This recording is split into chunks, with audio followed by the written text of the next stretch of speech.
So status in our culture, again, Western American culture, has started to become associated with being busy. And being busy is a status marker. And so I'm sure you've had this experience every time you get on the phone with someone. Oh, how are you? Oh, I'm so busy. Life is so busy, crazy busy, so busy, busy, busy, busy, right? Like that's the narrative. And it's become a status marker to be busy.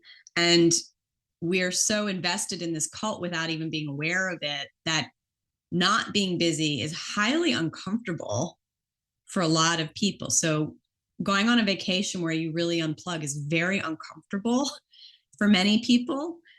Sitting with your thoughts and no distraction, like looking at the wall for half an hour, is highly uncomfortable for many people because this cult of busyness we've become part of, and we're not even aware that we signed up for it, but it's so present everywhere that it's deeply uncomfortable for us not to be busy. Are you curious about discovering ways of making your life better? Then welcome to my podcast. I'm Bob Nickman, and this is The Exploding Human.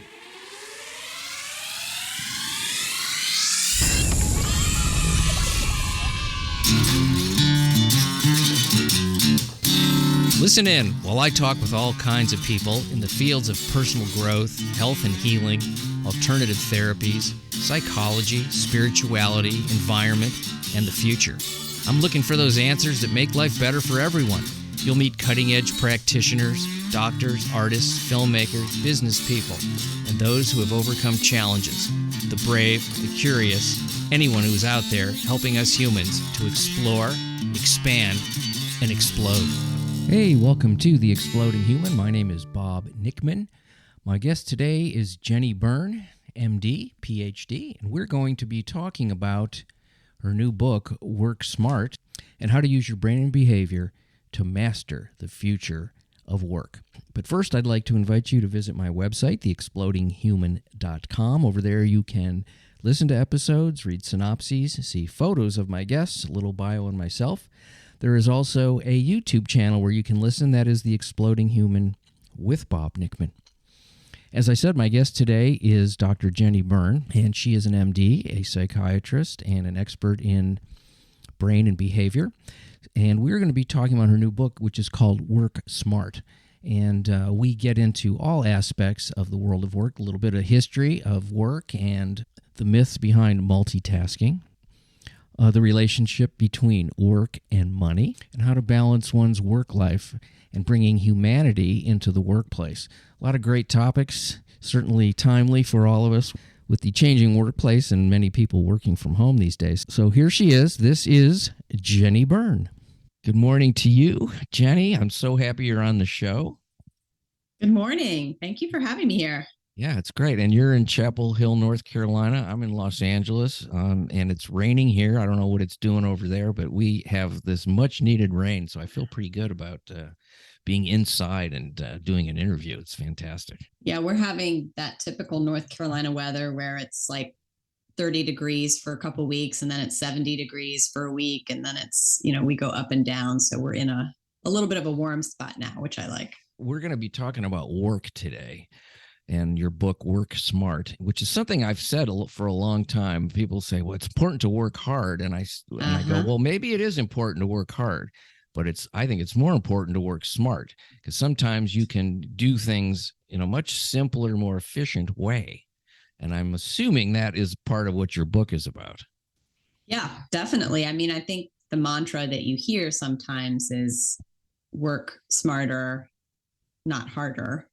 And that's definitely something I subscribe to, but not how I grew up. I mean, I grew up with a work harder mentality. So it's been something I've had to change. And I, still work to change. The word work in itself sort of gives a certain feeling. It can be positive, it can be negative, It can be confusing. And how we view what work is kind of a nice piece of the puzzle. They always say, well, do what you love and it won't seem like work, but it does. I've always done what I love, and it's always been, aspects to it. A certain percentage of it is kind of tedious and annoying. And how we sort of handle that piece of it with the part that we like. Yeah. And one of the things I found so interesting when I was researching for the book is kind of also the history of work. And there have been periods in Western culture where work was really quite negative. I mean, if you were successful and wealthy and affluent and prestigious, you didn't work. And leisure was considered the ultimate goal. And that kind of reversed itself. And post-war America, especially, was work was the pinnacle, and working harder and making more money and having more objects. That actually became a marker of success, but that wasn't always the case. Even 200 years ago was actually quite the reverse.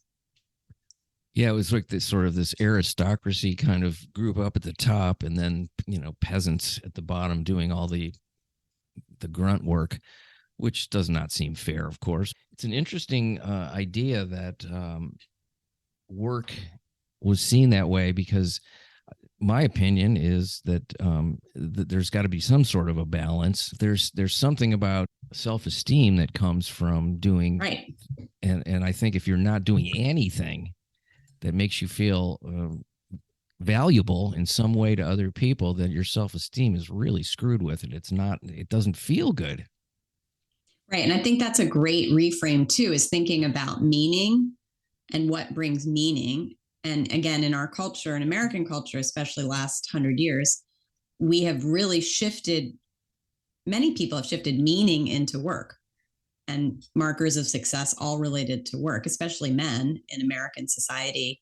And so you've seen, a decline in community-based organizations or civic organizations or other things, because a lot of the meaning culturally has shifted into work. There's a belief system that more money is going to make you happier in some way. And sometimes, I guess it does up to a point. There's a certain amount of comfort that you get with a certain amount of money. I think whoever they are, the idea that anything over like $70,000, $80,000 a year is a diminishing return. So, isn't that some number that's somebody came up with? I've seen that study. I can't remember the exact number, but I think you're right. It's lower than you might expect. And that after a certain point, and certainly as a psychiatrist in my office, when I had a practice, some of the most miserable human beings I've ever worked with to help were some of the wealthiest. Honestly, the money did become pretty harmful for them in their lives. Well, because it becomes this very obvious mirror for some sort of internal emptiness. It's like, well, I've got all the things that are supposed to fix it, but it's not. Right. So you lose. I have a friend, she goes, I know money isn't the answer, but I want to find out for myself. I like that. That's funny. And it's easy to say, as somebody, who has money in the bank and's not struggling paycheck to paycheck and all that. It's easy to say that it doesn't bring you happiness or satisfaction. Right? And I think it does bring security to some degree. And right now in our society, typically work is the vehicle to get money. So they're intricately tied, but they don't have to be. I mean, you can think of other cultures or societies where the two aren't necessarily tied. And it's not necessarily how much you work, it's how much money you have. Like, give me an example of that. That's an interesting idea that I hadn't really thought about. Well, again, I guess if you go back to, aristocracy in the past or things like that, again, those individuals weren't working very hard. They may be leading, but they're not really working per se, but they were the ones who did have the money. Or you could imagine a society which was entirely a welfare society, where we said everybody gets X number of dollars and doesn't matter how much you work. So that doesn't really exist. I haven't seen examples of that. Maybe a commune, I guess, but there are other ways of detaching work from money. And that's what you said when you said, well, if you do what you love, it's not work. We do a lot of things that we love and we don't get paid for them. Yeah. And a great example I've seen is sports. And not only do we not get paid to watch sports, we will pay people to let us watch sports, right? Like games and sports and things that are games, basically. Humans love games. And so we will spend huge amounts of time and even money on games with no reward financially at all. So again, there are things about us, I think, as humans that we'll do where money can be detached from that activity. Yeah, I do think about how much money is involved in sports, and it's just Right. and you think about it, it's just a bunch of kids playing games, but with bigger, better uniforms and advertising and all this other stuff. It kind of cracks me up just to think, like, when I was a little kid, I ran around outside with my friends and we made up games. Yeah. And then as an adult, it's just more organized, and it's kind of funny when you think about that. That is actually a huge thing. It's enormous, particularly with well, I guess men and women, but men talk about it constantly. Right. And I think another example of that are people who embrace a creative endeavor. Often they will do that, and it will feel like work, right? Creating things is work. Well, you were doing stand up. It's not easy. It's work. Yes. But if you love it, you'll do it anyway. And you may not even get paid. You probably had stand up days where you went and didn't get paid, or you got paid in a beer or something, but you still did it. And it still felt like work. It wasn't just easy all the time. But that's the kind of activity that people are driven to do that doesn't necessarily link to the money. Yeah. Okay. That's a great example, just on a personal level. Now, I want to talk about, I mentioned this before we started recording, the idea, because I saw it in the notes that I got about you, but I want to talk about multitasking. It is considered by many to be some sort of holy grail of ability. Yep. And I was mentioning this, my wife thinks it's a wonderful thing that she's great at, whatever that means, and that I cannot do it, and I don't want to do it. It doesn't even appeal to me. I like to do one thing at a time. Now, if I was, I'm talking to you right now, I'm concentrating, I'm totally focused on this interview. I'm not like, I don't have a piece of paper where I'm making notes about later today. I'm not building a model airplane on the side.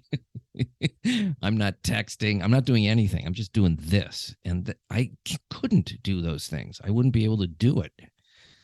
Now, she can do lots of things at once. And I think some of that has to do with child rearing, because there are things you're doing all the time when you've got kids. You're cooking and cleaning up and making appointments and doing all these things at once. Talk to me about that, because I am so confused, and I don't feel like a failure as a multitasker. I don't even want to do it. Your wife's probably not going to be happy with me on this one. I think that brain science actually supports your experience. So if you look at brain science, multitasking is really a myth. So there's no such, your brain is actually not actively doing more than one thing at a time. What it is doing is very rapidly going back and forth between different things. So if you're talking to me on a podcast and writing on a piece of paper and looking out the window and looking at your email, you're actually not doing you're not doing more than one thing at a time. You're actually just shifting your attention from one thing to the other, and it's very rapid. So it may experience that you're doing 4 things at once, but your brain isn't doing 4 things at once. Your brain is switching. And the cognitive cost of task shifting, which is what this is very high. And so you lose productivity and efficiency every time you're switching tasks rapidly. So if you're doing 2 things at once, your productivity may go down, I think, by like 20% on each task. If you're doing 3 tasks, it may go down by like 40%. If you're doing 4 tasks, it goes down like 80%. So it's a tremendous drop in productivity and efficiency when you're shifting tasks frequently. So I would say multitasking cognitively, from what we know about the brain, is actually just a myth. So for your wife, who feels good at it, probably what she is experiencing is that she has designed her days to do all these different things, probably out of necessity, is my guess. Oh, yeah. And so she feels more comfortable and feels more confident in her ability to do that. But I would argue, if she were able to chunk those activities separately. So let's say she was just doing wash, just doing cooking, just doing one thing at a time, she would actually execute those tasks more efficiently. Now, wash is hard because it's the machine, so that's maybe not a good example. But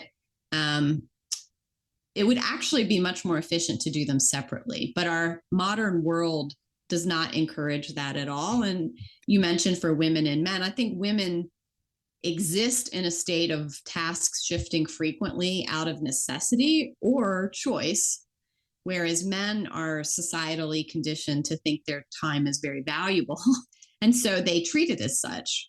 And there's this great quote I saw recently, which is, that we are conditioned to treat men's time as precious as diamonds, whereas we treat women's time as invaluable as sand. Oh, that isn't good.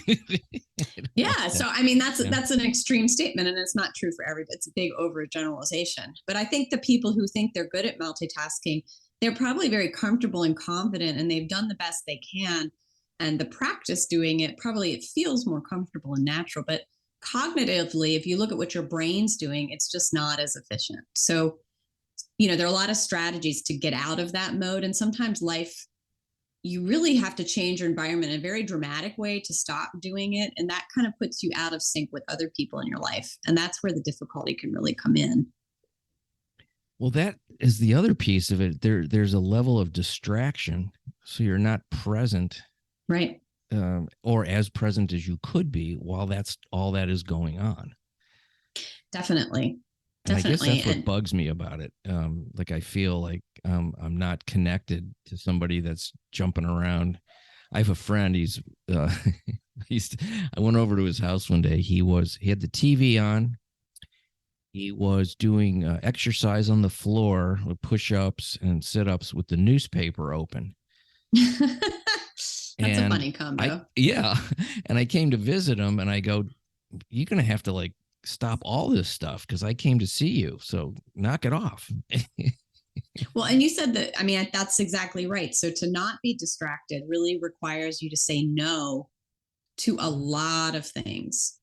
And so I talk about in the book the idea of, people talk about FOMO, fear of missing out, but there's a behavioral science term for that, which is regret aversion. And people don't want to have regret in the future. And so they feel like they have to do all these things not to have regret. So there's many, many activities at work, at home, and other places that we do because of regret aversion or FOMO. And if we really were going to focus on a limited number of things, we would have to say no to a lot of things. And that's not comfortable for many people. Especially if you grew up in an environment where you weren't taught how to say no, and it was okay that you have to please multiple people who are at odds in some way. That would be tough. And also the idea of paring down your life to the level of importance of tasks is it's a certain amount of responsibility and to know what works and what doesn't. I think that can be very difficult for people because of messaging that gets sent constantly. And the other term I discovered in my research for the book was something called the cult of busyness. I don't know if you've heard that one. No, but I can only imagine what that is. Yes. Importance is really what it is. It's a false sense of importance. Right. So status in our culture, again, Western American culture, has started to become associated with being busy. And being busy is a status marker. And so I'm sure you've had this experience every time you get on the phone with someone. "Oh, how are you?" "Oh, I'm so busy. Life is so busy, crazy busy, so busy, right?" Like that's the narrative. It's become a status marker to be busy. And we're so invested in this cult without even being aware of it that not being busy is highly uncomfortable for a lot of people. So going on a vacation where you really unplug is very uncomfortable for many people. Sitting with your thoughts and no distraction, like looking at the wall for half an hour, is highly uncomfortable for many people because this cult of busyness we've become part of, and we're not even aware that we signed up for it, but it's so present everywhere that it's deeply uncomfortable for us not to be busy. It's a really interesting idea that I'm so busy, and you think, well, you picked all of it. You weren't born busy. You've decided There's some to. people, being sensitive, there's some people working 3 jobs to try to meet ends. And, and that's a different story. But there are many, many people who are not in that situation, like you said, where it's a choice, but they're not, it doesn't feel like a choice. Right. It's I have so much I have to do today. No, it's so much you want to do that you feel you need to do for whatever the reasoning is. And what if you didn't do it? What would happen? Right. What would happen? I mean, that's a good question for a lot of things that people do during the day, and to sit and think about what are the targets you actually want to hit that are important, and which are the ones that maybe aren't, and you can let them go. And the idea of relaxation is also seen as laziness. Again, this is where I think the idea of creativity and flow, and how you will be better at work if you stop working, if you engage in other activities that are flow states, whether that's doing something with your, working with your hands, whether it's walking, whether it's meditating, whether it's just sitting around, if you do activities where you're in a flow state outside of work, that will make your work better. And many people have had this experience, it's like the shower thought, like you get your best ideas in the shower. Well, why is that? Because you're not doing anything. You're just sitting, you're just hanging out in the shower, or when you're on a walk. You get the best ideas sometimes when you're on a walk, or your best ideas are when you're falling asleep at night. So when you let your mind engage in this other type of mental activity, and there's kind of some neuroscience behind this, it really improves the quality of the work you do when you're sitting down kind of traditionally at your desk. And that's very hard for people to wrap their head around. It was hard for me. And I had a coach who really pushed me on this. And I find now that the less busy, quote unquote, I am at work, the better I am by far. The less I'm working and the more I'm like entering these other kind of flow states, doing other things, I'm much better when I go back to work. And that was counterintuitive to me. Sure. And when you think about companies, for example, that really push their workers to produce at this level that is maybe even unrealistic, painful sometimes, when you hear about, I have this many things I need to do by the end of the day, every day, or I'm going to get fired. Right. It does that really help the company, or does it not help the company? What is it's the idea is we need to produce more to make more money, but does it produce more, and does it make more money, and what is the burnout rate? One of the big classic examples of this is our email culture or instant messaging culture, which, I had a job not that many years ago where I would sit down to 500 emails. Wow. Every morning. Oh my God. And I'd probably get another 100 or 2 during the day. So that culture was highly unproductive because, you can imagine what answering 500 emails or not answering them, or what, that clearly was not working very well. But contrast that to a, company I'm working with now, where it was a startup. So we got to design communications in a virtual world from the get-go. I don't really have email.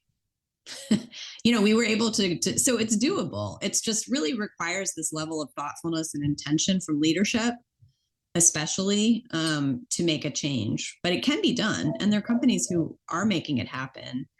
And I talk about like the difference between synchronous work and asynchronous work.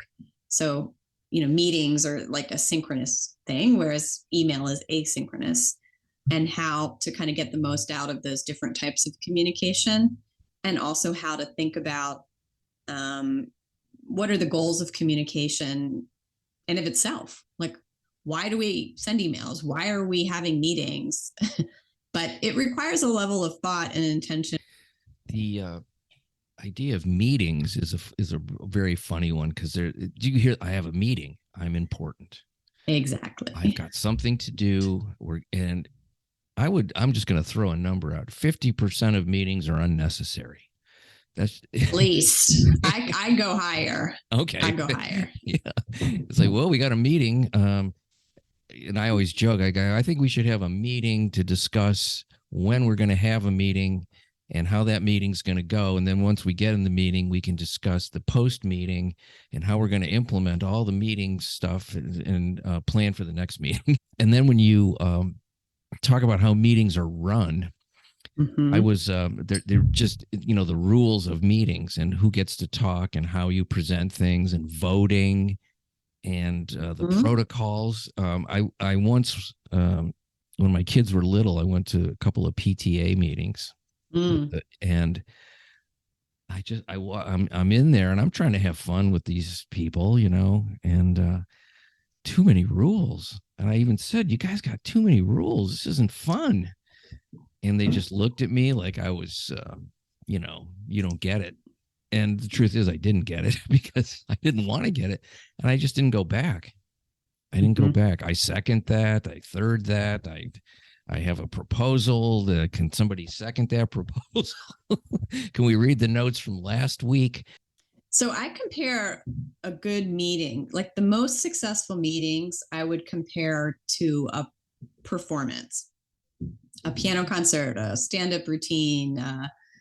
I'm a musician, so I think about music stuff, but for you, maybe stand-up or a performance. So when you go to performance or you're doing stand-up, if your goal is to communicate something to the audience, right? Your goal is to make them walk out feeling a certain way and maybe remembering a couple things. Yes. You don't expect them to walk out of the room remembering every joke you told. I don't expect someone to remember every note I played.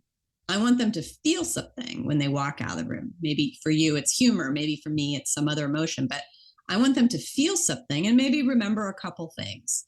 And a good meeting is very similar. It's a performance. You're trying to communicate a couple key ideas and make someone feel a certain way when they walk out of the room.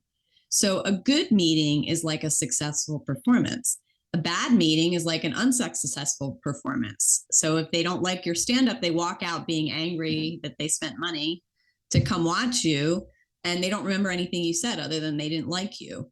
Or, I could play every note perfectly, but if I don't play it with the right emotion or connect with my audience, like, who cares? It didn't really matter. So I try to get folks I coach to think about their meetings like performances, as opposed to content, because our brains don't really work that way. And so the meeting where you're just going through all the rules, that's a procedural exercise, which provides something. Maybe it's a reassurance. Maybe the PTA folks walked out of the room and they felt reassured. So maybe it served its goal, or maybe it didn't. But that's how I like to think about meetings, is was it a successful performance or not?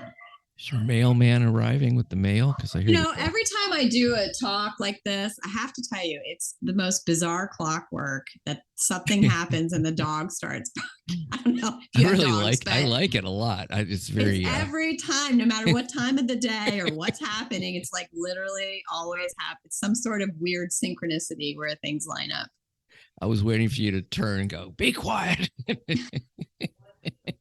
It'll be fine. Maybe you won't even come through on the recording, but that's all right. No, I'm human. I'm like everyone else. I'm human. I'm here working at home virtually, and I think we're all a little kinder to one another about dogs barking and things like that than we used to be. Yeah, I remember when the pandemic was first happening, people were working on Zoom, and somebody posted somewhere. I saw this video. It was a guy and he had a nice dress shirt and a tie, and he's on Zoom, and his little kid walks in. He goes, "Dad, you're not wearing any pants." And the guy goes, "Yes, I am." He goes, "No, you're not." Part of what the pandemic brought us was this willingness to maybe challenge some assumptions and be a little bit more empathetic and try to understand where the other person's coming from. And to me, that's what I hope to build on with this book, is really that open curiosity about, let's not just go back and do what we were doing before. Let's just do something and make it better. And work has changed for millions of people, hundreds of thousands anyway, that there's not having to go to an office, or at least not as often. Mm-hmm. And they're being trusted a little bit more to manage their time, I suppose. And that seems to be an important thing. Is there's two things: time management, which Mm-hmm. and then there's thought management, which is, what am I thinking about during the day to Yeah. make this use of my time feel useful, important. Mm-hmm. Yeah, I have a whole section on time management. I believe that's one of the building blocks. I think that for the future of work to be successful, my premise is that we need to have more humanism at work. And that's what people are looking for: the connections, the emotional part, like the friendships. Like, that's what we're really looking for at work. But to get there, I do think that time management, and I mentioned communication, those are the two areas I think are the building blocks that have to be in place before you can get to the good stuff. Because if you can't manage your time or communicate well, like, the rest of it just isn't going to work. But yeah, managing, as a manager, managing to time was a lot easier than managing to task. So if I was a manager walking around, I saw your butt in the seat, it was like, okay, I see you there. Great. Good job. But if you're managing to task, that's harder. So I think managers right now need a lot of support to learn how to manage to task as opposed to manage to time. Let's talk about something that you hear people say a lot, which is, there's some really difficult people at my job that I can't stand. Mm-hmm. And that's just a human thing. Where just not everyone's going to get along well. How do you help those situations where there's people that are, maybe they're difficult personalities, maybe they're struggling, and so they're acting out in some way, or they're just misunderstood, or there's some sort of communication problem? How is work changing in those areas? Because they used to just be, what an asshole, let's get rid of him, or he's the boss's son-in-law, so I'm gonna have to either quit or put up with this nonsense. To some degree. So it's just not tolerated as much because it's easier to change jobs, and people change jobs more frequently now. So if you have a boss or manager that you just don't like, it's almost easier to just change jobs than to try to figure it out. Yeah. But I would say, this is where empathy comes in. So there's different kinds of empathy, but the most intellectual form of empathy is really like cognitively understanding what the other person's situation is or where they might be coming from. So to do that well, you have to be able to do a few things. You have to know yourself, because you have to know, well, I tend to get along with this kind of person because of this, or I don't get along with this, or I had a bad day and that triggered this. So you have to kind of know yourself, first of all, which a lot of people don't like to do. And then you have to get to know them. So if I'm a leader working with an organization, I like to do something like Strength Finders, which is an assessment. There are different kinds of assessments out there, which are very positively focused, right? So what are your strengths as opposed to like, what are you bad at? And sometimes those activities can really be helpful. Like, well, I'm really good at this, and if I'm not as strong at this, so if you see me doing this, you need to, sometimes those exercises are really helpful. And if you know yourself and you kind of know the other person and it's still an issue, then I think the next step is like, what is the interpersonal dynamics that are happening that perhaps are making it not work? And again, this is where you have to be able to say, probably some of this is me and not them. And understanding like and my training in psychotherapy obviously helps with this, because this is what we train in. And so the skills to kind of understand the interpersonal dynamics, you don't have to be a therapist to do some basic version of that, right? So you can look to your past and say, well, this was my relationship with these important people in my life, and this person is replicating the relationship I had with my sibling or my parent or my ex or something. And so I'm probably getting triggered when this happens because it's reminding me of some past experiences. So you can do some basic version of this with yourself, or you can get help. You can have people come in, and consultants or facilitators or coaches who can look at your team and say, like, what's going on here? How can we make it work? So I think you have options. It's just, again, the time, having the mental and time and space to do stuff like that, which I would call like empathy type activities, is most jobs not offered to you. So you have to really work to carve that out. Yeah, I've had a couple of situations, work situations, where somebody was very difficult, and I made a decision to be extra nice to them. Yeah, and not listen to the words they were saying or react. And one guy in particular was so unpleasant to me, and I was new in this situation, but he was being not treated very well himself. I went up to him one day and I said, "It's great to see you." And I gave him a hug. And he hugged me back like a child would hug a parent. Oh my gosh. And I didn't expect that. I didn't know what was going to happen. It was completely what I didn't want to do, but I thought, I'm going to try this. And we became friends. We became friends. And it was basically, he was a wounded kid who was not being treated well. And when I treated him that way, he changed. He felt safe. And really, that is really, to me, there's two things that humans want. They want to feel safe and they want to feel loved. But boy, when someone's unpleasant, that's a really, that's a tough thing to do. I don't know why I did it. I just was like, I'm not going to put up with this, but I'm not going to confront, because that never works. It never, almost never. Sometimes it does. There's a technique that I've trained people to do called stay-bin, which is basically, stands for, you figure out who's the source of the problem. You find a good time and place. You start off with an amicable approach. You say, what is the behavior that they've done that's a problem? I've seen you do this, or you did this. And then you say, how it made you feel.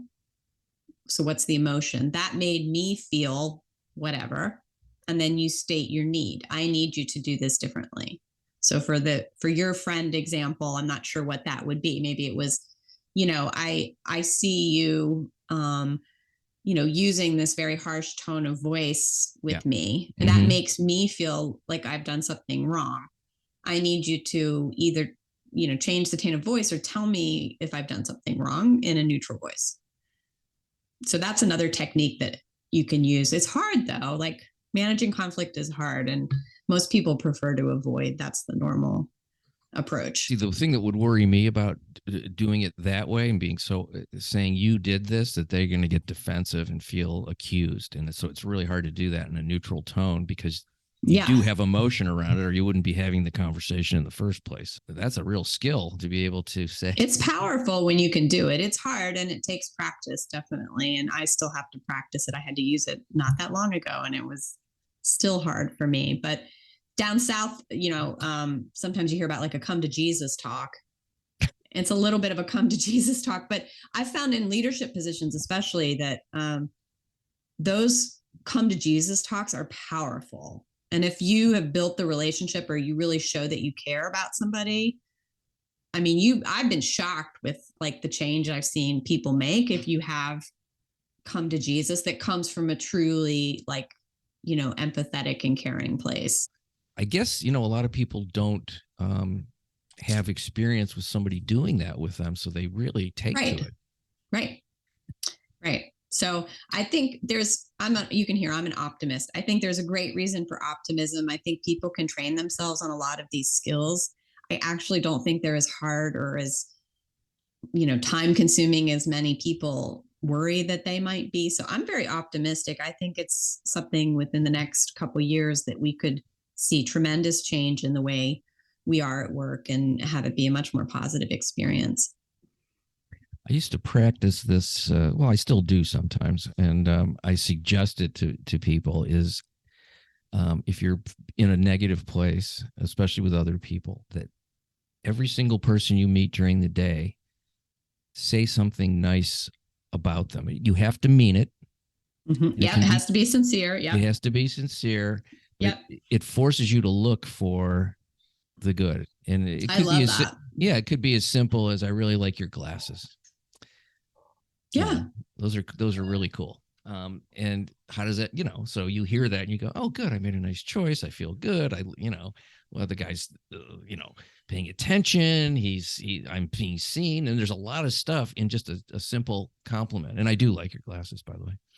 Thank you. I was going to say, one caveat though I did learn is that for compliments around appearance, that women and underrepresented groups, sometimes that can feel the wrong way. Oh, so yeah, I can see that. I've done this myself. And so I've actually learned that, like, it's better to find a compliment that's not appearance based for a woman or an underrepresented person in the workplace.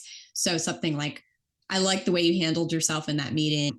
Women and underrepresented groups in the workplace are already under tremendous pressure Scrutiny. to look. Yeah, scrutiny. That's a great word. And so anything which makes it feel like they're being scrutinized makes it feel bad sometimes. Now, I haven't had that happen to me too much, but just in general, like as a rule of thumb, I think if you can point out like a behavior as opposed to an appearance, that's going to feel better to more people. Okay. So you look at me learning something. Little nuance there. Yeah, no, I get that. It's that makes a lot of sense. But it is a powerful thing to do, but it yes. really does force you to see the good. If I think that's a wonderful exercise to challenge yourself with, or just, I think when we were in person, showing respect and kindness was more natural because you could open a door for someone, you could put your hand on their, there were things you could do that were like, yes. Showed kindness. And in the virtual world, we're still learning what's the digital equivalent of that. And so sometimes it's just like you said, a compliment of some kind that we can do. We can do that digitally. No, I like some of the efficiency of Zoom and these other platforms that we can really, not have to go somewhere and we can get stuff done. But I wonder about human connection and being too separate from other people. So are you seeing some, what are the upsides you're seeing and what are some of the downsides? Because I know some people say, oh God, I hate Zoom. I'm on there, I'm in sales and I'm talking to people 8 hours a day on a computer and I'm going crazy. I can't take it. Well, I would say, first of all, if you're on Zoom meetings all day, that is a problem because your brain is not doing well with there's a couple reasons for that. But basically, if you find yourselves on Zoom video meetings back to back all day long, you're looking at the Hollywood squares, you're looking at your own self, like those are all very bad things for your brain. And you're going to feel bad because it's triggering your brain to go into like an alarm state. So that is not the solution. There are ways to work virtually that are not Zoom meetings all day long. Mm-hmm. So I'd just say that first of all. And then I would say for most, so again, people are very different. Some people are extroverts, draw their energy from human connection and feel very stifled not to have in person. Some people are introverts and love it and would be very happy never to have to go and see anybody. So everyone's a little different. Most people, I think the research is showing, would like the flexibility to choose where and when they work with others, but it's probably around 20% of the time face-to-face in person as opposed to, and it doesn't have to be like 2 days a week. It could be, a week at a time, and then you don't see each other for months but I think that ratio of about 20% is where the research is landing for the average person. But some people really benefit from 100%. Some people benefit from 0%.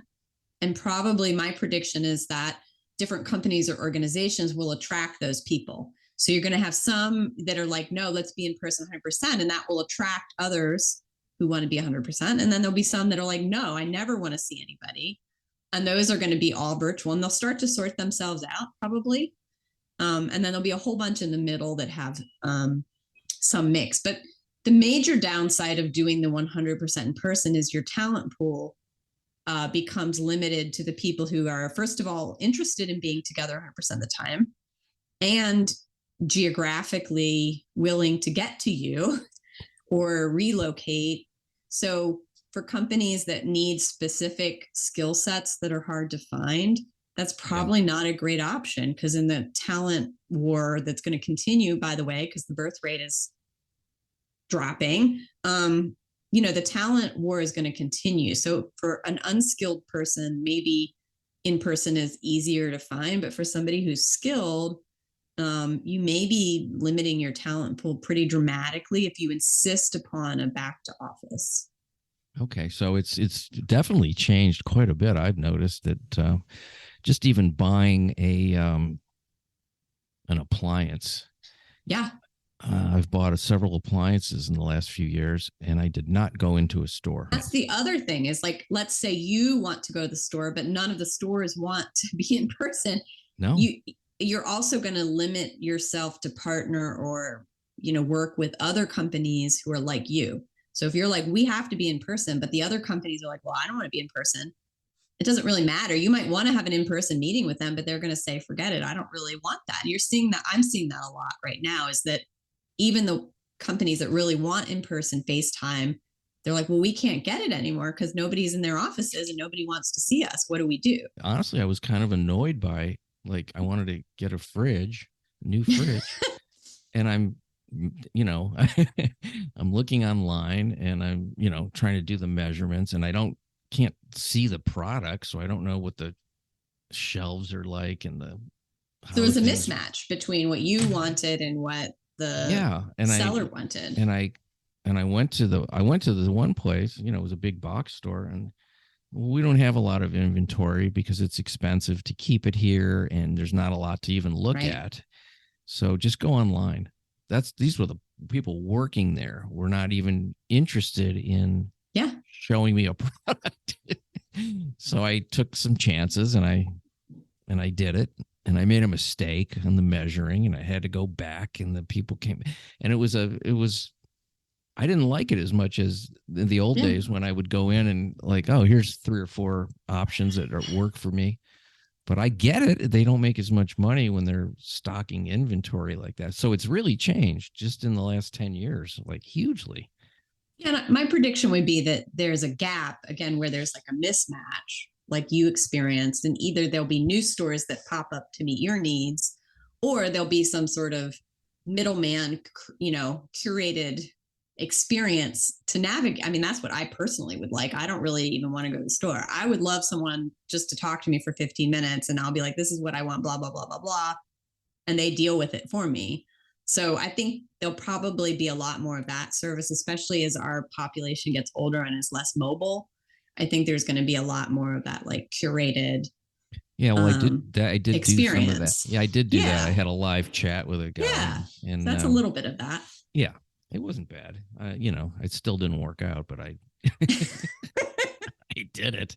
So do you think that, and maybe this isn't in your arena, but we're talking about a minimum basic income that has been floated, the idea that, robots are taking a lot of jobs, and there isn't, certainly manual labor jobs have been pushed to the side, some manufacturing, a lot of stuff, that there's actually not going to be enough jobs for the amount of people. And we have been floating this idea of a minimum basic income, which seems kind of a mixed bag to me. I don't know if that's something we even want to talk about, but I'm bringing it up.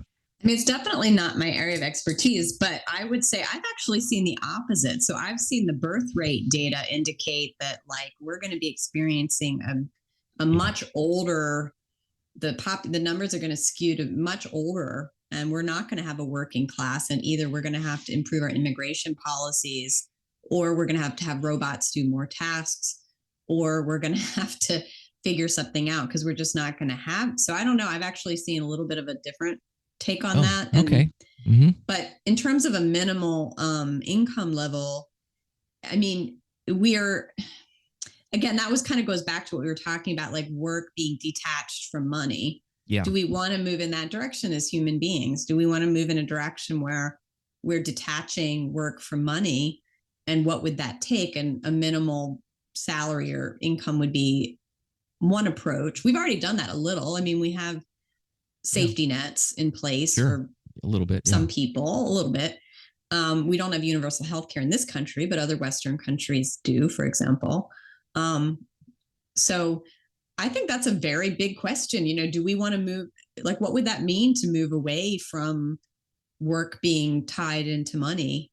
I don't know the answer to that. I'm an American. It certainly seems like a strange idea to me, but on the other hand, like, would that be more human? Maybe we should look back to history and go back further than 200 years, like go way back and see how it was. But I think our labor pool, I think it's, especially again for skilled labor, I think there's going to be more of a shortage problem. I am hearing that too. So that's I mean, if you look at like medicine, for example, that's my field. We're already in crisis shortage of nurses and doctors, and it's not going to get better, and there's a whole lot of reasons behind that, but the solutions for healthcare are not, they're going to have to deal with the decreased labor force. So in that field, especially, you can already see it.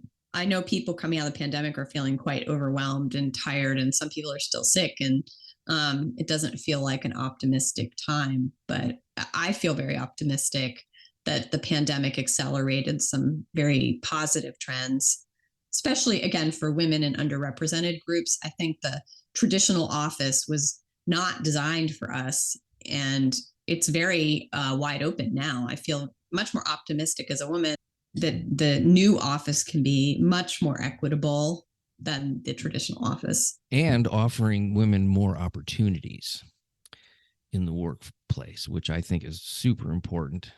It's been skewed, male for way too long. And we, that it's an imbalance energetically not to have men and women input.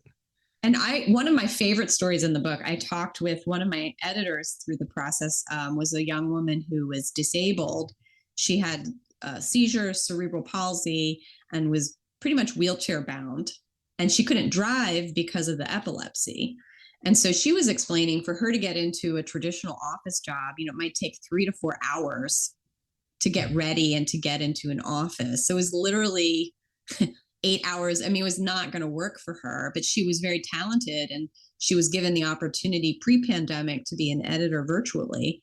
And she was just so happy. She's like, the disabled community has been talking about this forever. Yeah. We don't have to be in the office every day to be valuable to you. And we've been trying to say this forever. And then all of a sudden pandemic hits and everyone's coming to us like, oh, did you know that you could work remotely? And they're like, yes, we've been saying this for years. And so again, think of all the talent that's out there that's untapped, that's maybe disabled or can't travel or lives in another country so I think there's just, again, so many perspectives that we just haven't thought about. And I keep learning more every day about like different people's experiences and how inequitable things have been, and just how much we're missing out on like as a society by not including all these people. Yeah, it's a huge talent pool that has been completely overlooked. So that's really one of the upsides of the whole internet and being able to connect with people all over the world. I mean, even when I do this podcast, I've talked to people in Australia and Great Britain and China, all Singapore, all these places. Really amazing people doing great stuff in other countries, and as long as they speak English, I can talk to them. And soon, if we have our translator modules, maybe we won't even have to speak the same language. Probably not. And that's coming, all that AI stuff. I'm all for, I keep saying, let the robots do the robot stuff and let the humans do the human stuff. And so I think if doctors can embrace letting the robots do the robot stuff so we can be humans and healers, I think that's going to be a real plus. I think many people crave that, right? Really, we're into Star Trek territory where they put the little device up to the person and they know exactly what's going on. Can't wait for that thing. I know. I'm waiting for that. I can't wait for it. Yeah. So let's talk about how people get your book and anything else you want to talk about as far as people connecting with you in any way you want? Yeah, so the best way to connect with me is on LinkedIn. If you're on LinkedIn, so look me up, Jennie Byrne, Jennie, Byrne, Byrne. That's where I'm kind of posting most often what I'm working on. The book is called Work Smart, Use Your Brain and Behavior to Master the Future of Work. The website for that is kind of like it sounds. So it's www.work-smart-book.com. So that'll have all the information about where you can buy it and any other like promotions or things happening. It'll be ebook, paperback, hardback, and then I'll do an audiobook probably in about 6 months from now. So that'll be me, I guess, talking for a long time. Better practice on that. And then,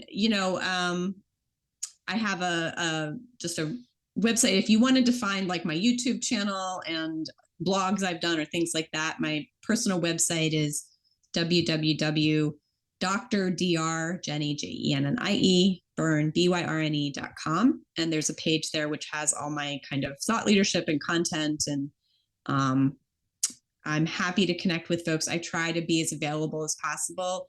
Like you were saying about kindness, I try to respond to every single outreach I get, even if it's just to say thank you for contacting me. So I promise I'll do my best to get back with you as soon as I can. Fantastic. Do you want to promote your band?